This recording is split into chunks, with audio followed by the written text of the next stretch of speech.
আমি মনে করি বাউলদের উপর হামলা এটা কেন একটা জেলা ঘটনা, যারা তারা বাংলাদেশের অর্থনীতিতে মাঠে ঘাটে প্রান্তরে এই বাউল গান গিয়ে বেড়ায়, তাদের উপর হামলাটা এটা একটা উগ্র ধর্মান্ধদের হামলা বলে আমি মনে করি। ধরনের হিংসা প্রতিহিংসা আপনার পথ বেছে নেওয়া তার জন্য এইসব উনি বলতেছে বাউলদেরা মাঠে ঘাটে প্রান্তরে গান করে বেড়ায়, ওরা হচ্ছে দেশের সাংস্কৃতিক মানে ঐতিহ্য।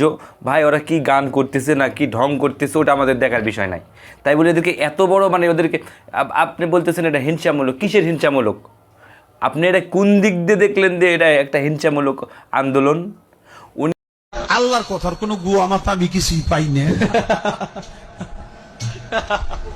মাথা কোনটা গোয়া কোনটা এটা আমি পাই না। নিজের বাবা যদি বলে যে নামাজ পড়া লাগবে না, তারপরে সে বাবার অবাধ্য হওয়া যাবে।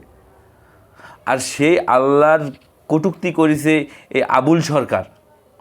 হ্যাঁ, আর এখন আপনি বলতেছেন যে এটা হিংসা, এখানে কোনো হিংসামূলক নয়। এটাকে যদি কোনো দল এটাকে যদি রাজনীতির মধ্যে নিয়ে আসে, তাহলে সেই দলের পিছনে যারা ঘুরবে, হ্যাঁ, তারা এটা আসলে এটা ঠিক করবে না ভাই। আপনার যদি সামান্য এই যে কিছুদিন আগে এই আপনার চাঁপাইনবাবগঞ্জের এমপি হারুন সাহেব হিন্দুদেরকে নিয়ে একটা কথা বলছিল, দুর্গা পূজা হচ্ছে শয়তানদের ইবাদত। তো এই কথা বলার কারণে বাংলার প্রত্যেকটা হিন্দুরা একত্রিত হয়ে আন্দোলন করেছিল ভাই, দেখেছিলেন এই তো কিছুদিন আগে। আর আজকে আপনার প্রভু আপনাকে যে সৃষ্টি করেছে, আপনি যার ইবাদত করেন, যে আপনার এই দুনিয়ার মালিক, জান্নাতের মালিক, আপনি এই কবরে আপনার যদি আযাব হয়, সেখান থেকে রক্ষা করলে আপনাকে একমাত্র আল্লাহ ছাড়া কেউ রক্ষা করতে পারবে না। সেই আল্লাহকে নিয়ে কটূক্তি করেছেন, আর মুসলমান আপনি এখনও চুপ হয়ে আছেন। সমস্যা কি?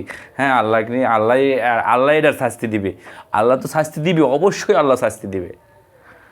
আর এই যে আলেমদেরকে নিয়ে বিভ্রান্তি যেই কোনো দল আলেমদেরকে নিয়ে বিভ্রান্তি করবে, সেই দল নষ্ট হবে 100% শিওর, আমি গ্যারান্টি দিলাম ইনশাল্লাহ। কেন নষ্ট হবে জানেন?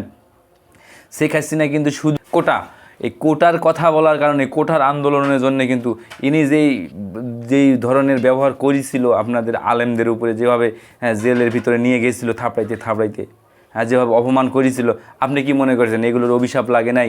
ওগুলো আলেমদের অভিশাপেই কিন্তু আজকে শেখ হাসিনার দলের এই আওয়ামী লীগ দলের এই সমস্যা। এটা কিসের মানে আমি বুঝতেছি না। এখানে আবুল সরকার আল্লাহকে নিয়ে কটূক্তি করছে, এখানে আমি ছবিগুলোতে আন্দোলন করব, আমি ছবিগুলোতে এটার বিরুদ্ধে।